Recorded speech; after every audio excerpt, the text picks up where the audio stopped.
मनोज जरांगे मराठा आरक्षणासाठी मुंबईत आंदोलन करण्यासाठी 27 ऑगस्ट पासून मुंबईच्या दिशेने निघणार आहेत। अशातच सरकारकडून देखील सावध पवित्रा घेत तयारी सुरू करण्यात आली आहे। दरम्यान सरकारकडून मनोज जरांगेंना अडवण्यासंदर्भात अद्याप कोणताही निर्णय घेण्यात आला नाहीये। आज मंत्रिमंडळाची बैठक पार पडणार आहे। बैठकीनंतर या संदर्भात चर्चेनंतर निर्णय होण्याची शक्यता आहे। दरम्यान मनोज जरांगे आणि मराठा आंदोलकांसोबत चर्चा करण्यासाठी मराठा उपसमितीतील मराठा चेहरा हा चर्चेसाठी पुढे केला जाऊ शकेल। दरम्यान नव्यानेच मराठा उपसमितीची कमान ही हाती घेतलेले मंत्री राधाकृष्ण विखे पाटील या संदर्भात काय निर्णय घेतात हे बघणं महत्त्वाचं असणार आहे। दरम्यान मुंबई गणेशोत्सव मोठ्या उत्साहात साजरा होतो। अशात गणेशोत्सवाला राज्य उत्सव म्हणून जाहीर केल्यानंतर मोठी ताण हा पोलिसांवर आलेला आहे। कायदा आणि सुव्यवस्था राखण्यासाठी पोलिसांवर ताण आहे। सोबतच दरवर्षीप्रमाणे केंद्रीय गृहमंत्री अमित शहा देखील मुंबईत बाप्पाच्या दर्शनासाठी येणार आहेत। अशात सरकार मनोज जरांगे आणि मराठा आंदोलकांसंदर्भात काय निर्णय घेतं हे बघणं महत्त्वाचं असणार आहे।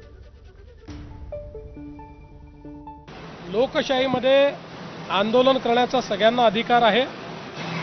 त्यामुळे लोकशाही पद्धतीने कोणी आंदोलन करणार असेल तर सरकार कोणाला रोखणार नाही। मात्र त्याच वेळी हिंदूंचा सगळ्यात मोठा सण हा गणेशोत्सव आहे। त्यामुळे अशा प्रकारचा हा जो सण आहे या सणात कुठलं विघ्न येऊ नये अशा प्रकारची आमची अपेक्षा आहे।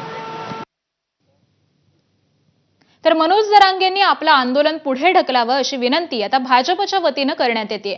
भाजप मुख्य प्रवक्ते केशव उपाध्ये यांनी तशी विनंती केली आहे। मुंबईत गौरी गणपतीचं मांगल्य असताना जनजीवनाची घडी विस्कळीत होऊ नये यासाठी मोर्चा पुढे ढकलण्याची विनंती ही भाजपनं केली आहे।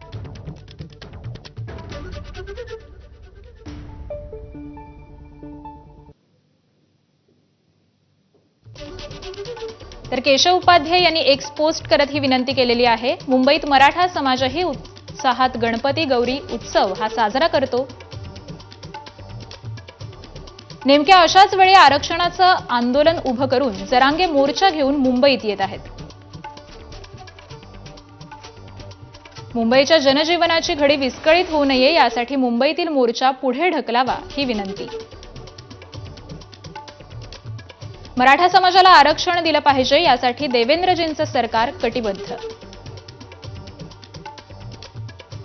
उद्धव ठाकरे शरद पवारांच्या सरकारच्या अपयशानं त्यात विघ्न आलं। सरकारसमोर दंड थोपटून उभे राहण्यापेक्षा सहकार्याचा हात समोर करा।